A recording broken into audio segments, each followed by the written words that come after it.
Isa ang deepfake sa nakikitang pinakamalaking banta sa eleksyon sa 2025. Kaya naman ang Cybercrime Investigation and Coordinating Center ng Department of Information and Communications Technology naghahanap ng teknolohiya para labanan ito. Yan ang ulat ni Denise Osorio.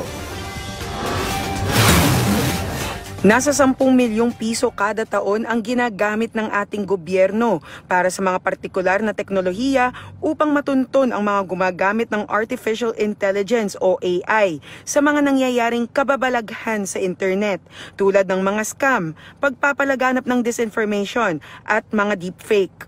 At kulang pa ang 10 milyong pisong budget para labanan ito.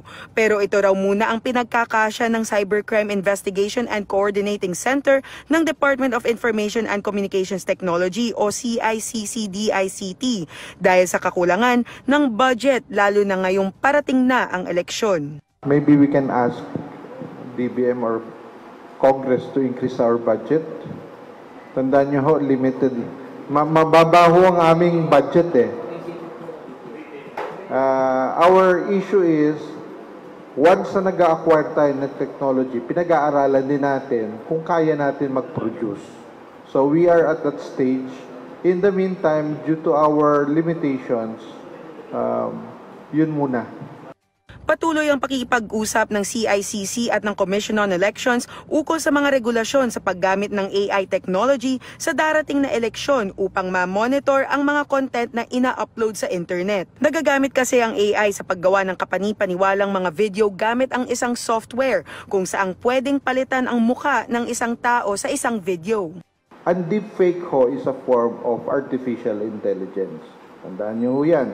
Ibig sabihin, meron tayong software na pwede magmanipula ng isang boses o ng isang litrato ng tao, pwedeng gawing 3D. Gumagaling ang technology kasi yung avatar na mukhang cartoons ngayon ay nagmumukhang totoong tao na. Pati boses kayang gayahin. Ayon kay CICC Director Alexander Ramos, mayroon na tayong kakayahan sa teknolohiyang kailangan upang malabanan ito. Pero kailangan pa nating palawakin ang ating kaalaman upang patuloy na magamit ito kahit tapos na ang eleksyon. Aniya, kahit na mayroon tayong kapasidad, mabilis ang pagbabago ng teknolohiya, kaya kailangang flexible tayo sa pag-adapt. Kung kaya't subscription-based ang ginagamit na teknolohiya sa ngayon at hindi naman daw ito tatagos sa susunod na taon dahil hindi raw pinapayagan ang higit 1 taong subscription.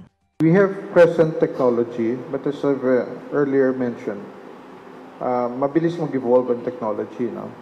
What could be applicable now will not be applicable next month. Payo ng CICC na patuloy pa rin ang pag-iingat sa mga online platforms dahil hindi lang nasa text messages ang mga pag-i-scam ng mga gustong makapagsamantala. Inaanyayahan po na i-report ang mga natutuklasang misinformation, deepfake videos at mga scam sa tanggapan ng DICT. Denise Osorio para sa Pambansang TV sa Bagong Pilipinas.